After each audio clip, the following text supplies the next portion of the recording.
Top of the day, beautiful people. Top of the day, top of the day. Betwabu, sawubona, ya sawubona. All right, y'all. Today it is Tuesday, July the 21st, 2020. Day 204 of reading through the books of instructions, also known as the law or the law of Moses or the law of Yah and the prophets. All right, y'all. Today we're reading Ezekiel 4, 5, and 6. Lois, speaking too fast already. Let's go ahead and get started. Ezekiel chapter 4. Thou also, son of man, take thee a tile, and lay it before thee, and portray upon it the city, even Jerusalem, and lay siege against it, and build a fort against it, and cast a mount against it. Set the camp also against it, set battering rams against it round about. Moreover, take thou unto thee an iron pan, and set it for a wall of iron between thee and the city, and set thy face against it, and it shall be besieged. And thou shalt lay siege against it. This shall be a sign to the house of Israel. Lie thou also upon thy left side, and lay the iniquity of the house of Israel upon it. According to the number of the days that thou shalt lie upon it, thou shalt bear their iniquity. For I have laid upon thee the years of their iniquity, according to the number of the days, 390 days. So thou shalt bear the iniquity of the house of Israel. So they was in rebellion for 390 years.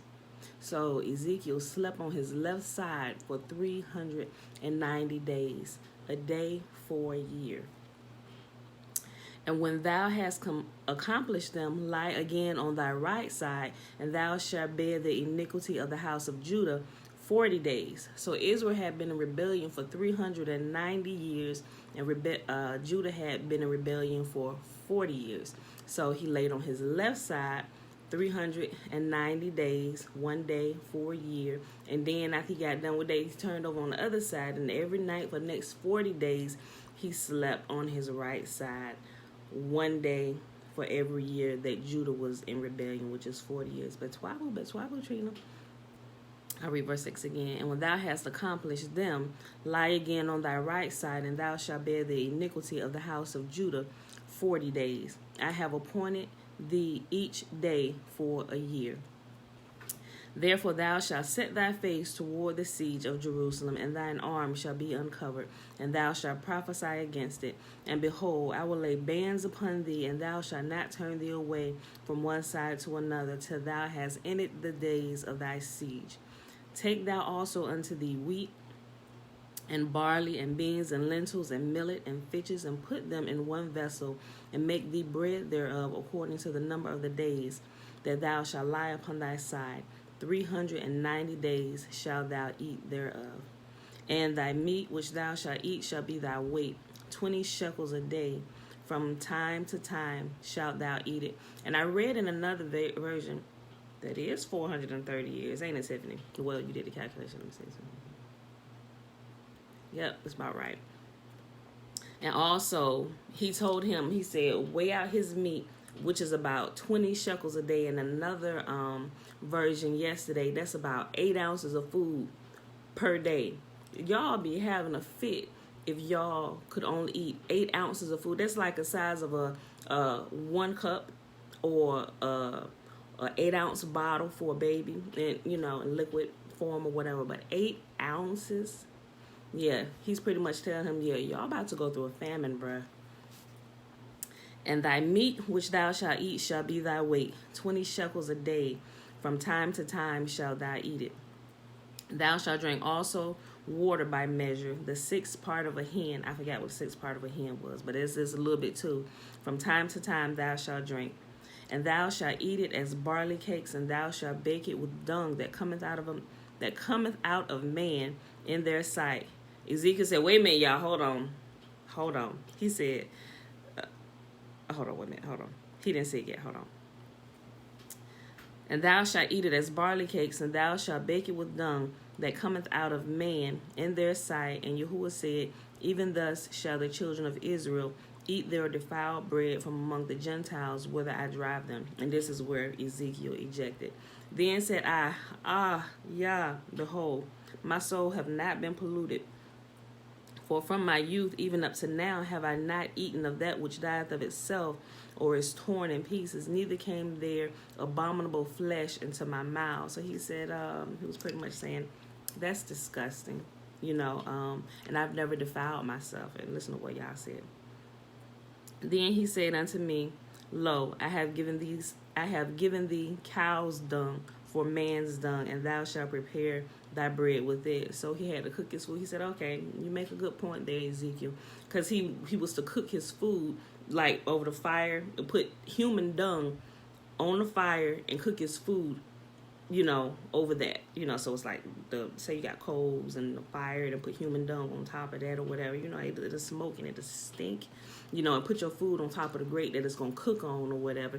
He said, this is disgusting. He said, okay, well, don't use human dung, use cow dung. I'm like, that's still disgusting. But the whole point y'all was trying to make was that they about to go into the land of their captivity and they're going to be fouled every which way. Even their food is going to be defiled, i.e. we can see that now. Because living in here, in the land of our captivity, in the daughter of Babylon's land, or the belly of the great beast, or the belly of the whore, or the great whore, we know that a lot of our people have been defiled with things we shouldn't be eating, i.e. which is causing our people to die early deaths, because that's how they're getting all the different kind of diseases, high blood pressure, diabetes, anything. 99% of the diseases that our people, not just our people, anybody, 99% of the diseases that we experience as human beings come from this action right here. Hand to the mouth. Everything that we put in our mouth that we eat, everything else is probably outside trauma, things that happen, things that are well, I ain't gonna say not controlled by us. Some things we inflict on ourselves physically, and other things we have no control that may be inflicted on us by other people or certain situations, i.e. car accidents or whatever. But anyway, this body is broken down 99% of the time by us, because we can't control and we're not eating appropriately, so our bodies die early. We suffer needless things, like all these things, high blood pressure, diabetes. These things are not genetic. They tell you it's genetic. The only reason why it's genetic is because your daddy and your mama taught you how to eat. And if they ate horrible, you're going to eat horrible too till you get a hold of your life. So all this stuff, it's not passed down through genetics. No, it's passed down through repetition and modeling a poor lifestyle. If you taught your children how to cook their food and to eat appropriately, how to fuel the bodies with the food that Yahuwah designed for our bodies to eat and which will cause our bodies to thrive, you'd be healthy. And you wouldn't be dying needlessly with different types of diseases. You got multiple sclerosis, diabetes, cancers. No matter which kind of cancers it is, they all start with what we eat. It just depends on how you've already been taking care of your body. That will be the determining factor how it shows up in your body with disease. So yes, Trina, thank you. The practices are passed down, so we should change the game. We should change the practices that don't profit us and don't profit our children, because clearly they didn't profit our ancestors. So now that we're older and we see and we understand and we can comprehend and we can be like, wait a minute, hold on, that did not profit them. We're not going in that direction. Change starts with us, and that's how you begin to change the generation and their outlooks. You can change the world almost literally in one generation. Just by one generation, the current generation being focused and determined that they're going to do what's right. Not saying that people won't make a decision to still do what's wrong, because we can clearly see through the books of the Kings and Chronicles and stuff, although you have a righteous father, you can still turn your heart and do what's evil, i.e. he did not walk in his father's ways and did what was wicked in the sight of Yah, or he walked in his father's ways and did what was righteous in the sight of Yah, and his kingdom was blessed, and they were at peace the whole entire time that he reigned and he ruled. Same principle with us today. Ain't nothing changed. Okay. Then he said unto me, Lo, I have given thee cow's dung for man's dung, and thou shalt prepare thy bread therewith. Moreover, he said unto me, Son of man, behold, and let me mention something. I said it before, but I don't think I said it since we started in Ezekiel. Remember, Son of Man. We see Son of Man throughout Scripture, and a lot of time it's taken out of context to be like, so people think now when you hear Son of Man, they automatically reference it to JC.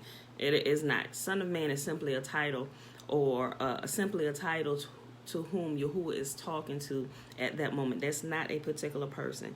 All through Ezekiel, if you read in the KJV, you will see that he refers to Ezekiel as Son of Man, i.e. human being, son, offspring of Adam, man, human being living on the earth. You, talking to you, Son of Man. You're a son of man. I'm a son of man. We're human beings. That's what I mean. Human being. Look, So, a matter of fact, I want to say it's the Message version that actually it uses human being instead of Son of Man. So, I think it's the Message version. All right. Verse 16, moreover, he said unto me, Son of man, behold, I will break the staff of bread in Jerusalem, and they shall eat bread by weight and with care, and they shall drink water by measure and with astonishment, that they may want bread and water and be astonished one with another and consume away for their iniquity. So y'all gonna be hungry, and y'all gonna be looking at each other like, how we get here? How do we get here? Because your iniquity. That's why you there, and you wouldn't repent. Ezekiel chapter 5. And thou, son of man, take thee a sharp knife, take thee a barber's razor, and cause it to pass upon the head and upon thy beard. Then take thee balances to weigh and divide the hair. Thou shalt burn with fire a third part in the midst of the city, when the days of the siege are fulfilled. And thou shalt take a third part and smite it about with a knife, and a third part thou shalt scatter in the wind, and I will draw out a sword after them. And thou shalt take thereof a few in number, and bind them in thy skirts.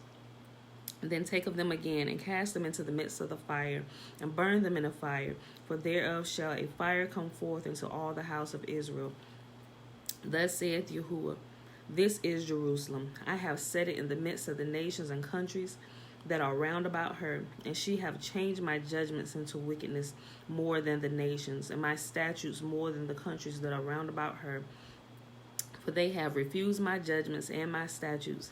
They have not walked in them. Therefore, thus saith Yahuwah, because you multiplied more than the nations that are round about you, and have not walked in my statutes, neither kept my judgments, neither have done them according to the judgment of the nations that are round about you. Therefore, thus saith Yahuwah, behold, I, even I, am against thee, and I will execute judgment in the midst of thee in the sight of the nations. And I will do to thee, and I will do in thee that which I have not done, and whereunto I will not do any more the like, because of all thine abominations. Therefore the fathers shall eat the sons in the midst of thee, and the sons shall eat their fathers, and I will execute judgments in thee. And the whole remnant of thee I will scatter into all the winds. Wherefore, as I live, saith Yahuwah, surely because thou hast defiled my sanctuary with all these detestable things and with thine abominations, therefore will I also diminish thee. Neither shall my eyes spare, neither will I have any pity. A third part of thee shall die with a pestilence, and with famine shall they be consumed in the midst of thee, and a third part shall fall by the sword about thee, and I will draw out the sword after them. Remember, Yahuwah has been saying it's the same type of punishment all the way. It's for that tear our tails up when we don't listen. Thus shall my anger be accomplished, and I will cause my fury to rest upon them, and I will be comforted, and they shall know that I, Yahuwah, have spoken it in my zeal, when I have accomplished my fury in them. Moreover, I will make thee waste and a reproach among the nations that are round about thee in the sight of all that pass by.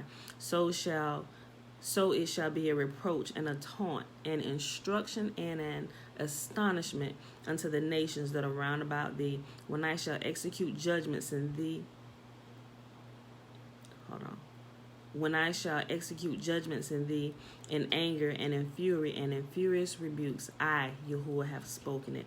When I shall send upon them evil arrows of famine, which shall be for their destruction, and which I will send to destroy you, and will increase the famine upon you, and will break your staff of bread. So will I send upon you famine and evil beasts, and they shall bereave thee, and pestilence and blood shall pass through thee, and I will bring sword upon thee. I, Yahuwah, have spoken it. Remember the four: dying in pestilence, famine, by pestilence, the sword, captivity, and wild beasts. He said, I'll send four types among you, and it's always those four types. It's always those four types. Last chapter for today. Mom. Ezekiel chapter 6. Yes. Mom. I didn't get on the computer when I was sleeping. Yeah, I know. You had fell asleep, book, so you get your Get on up. You tried it. Get up. You have not done your work for the day. Get up.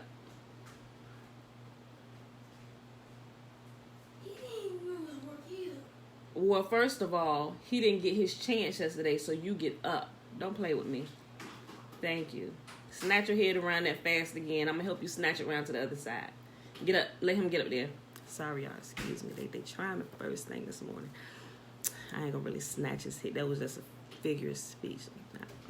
That's horrible. I wouldn't snatch his head around to the other side. But y'all get what I'm saying. I'm going to pop his butt. All right. Hey, you better quit stomping. Sorry. Ezekiel chapter 6. And the word of Yahuwah came unto me, saying, Son of man, set thy face toward the mountains of Israel, and prophesy against them. And say, ye mountains of Israel, hear the word of Yahuwah. Thus saith Yahuwah to the mountains, and to the hills, to the rivers, and to the valleys, Behold, I, even I, will bring a sword upon you, and I will destroy your high places, and your altars shall be desolate, and your images shall be broken. And I will cast down your slain men before your idols, and I will lay the dead carcasses of the children of Israel before their idols, and I will scatter your bones about your altars. In all your dwelling places the city shall be laid waste, and the high places shall be desolate, that your altars may be laid waste and made desolate, and your idols may be broken and cease, and your images may be cut down, and your works may be abolished. And the slain shall fall in the midst of you, and ye shall know that I am Yahuwah. Yet I will leave a remnant, that ye may have some that shall escape the sword among the nations, when ye shall be scattered through the countries. And they that escaped of you shall remember me among the nations, whether they shall be carried captives, because I am broken with their whorish heart, which have departed from me, and with their eyes which go a-whoring after their idols. And they shall loathe themselves for the evils which they have committed, and all their abominations, meaning they shall be ashamed of what they've done and how they sinned against Yah. You know, they're gonna remember themselves in the land of their captivity. And they shall know that I am Yahuwah, and that I have not said in vain that I would do this evil unto them. Thus saith Yahuwah, smite with thine hand, and stamp with thy foot, and say, Alas, for all the evil abominations of the house of Israel, for they shall fall by the sword, by the famine, and by pestilence. He that is far off shall die of the pestilence, and he that is near shall fall by the sword, and he that remaineth and is besieged shall die by famine. Thus will I accomplish my fury upon them. Then ye shall know that I am Yahuwah, when their slain men shall be among their idols, round about their altars, upon every high hill, and all the tops of the mountains, and under every green tree, and under every thick oak, the place where they did offer sweet savor to all their idols. So will I stretch out my hand upon them, and make the land desolate, yea, more desolate than the wilderness toward Diblah, in all their habitations, and they shall know that I am Yahuwah. And that, my beautiful people, is our reading for today. That was Ezekiel chapter 4, 5, and 6, day 204, July the 21st, 2020. It is Tuesday. We're heading right to the blessing found in Numbers chapter 6, verses 22 through 27. And Yahuwah spake unto Moses, saying, Speak unto Aaron and to all his sons, saying, On this wise ye shall bless the children of Israel, saying unto them, May Yahuwah bless us and keep us. May Yahuwah make his face to shine upon us and be gracious unto us. May Yahuwah lift up his countenance upon us and give us his peace. And they shall put my name upon the children of Israel, and I will bless them. All right, beautiful people, I love you. I see you bright and early in the morning. Bruce.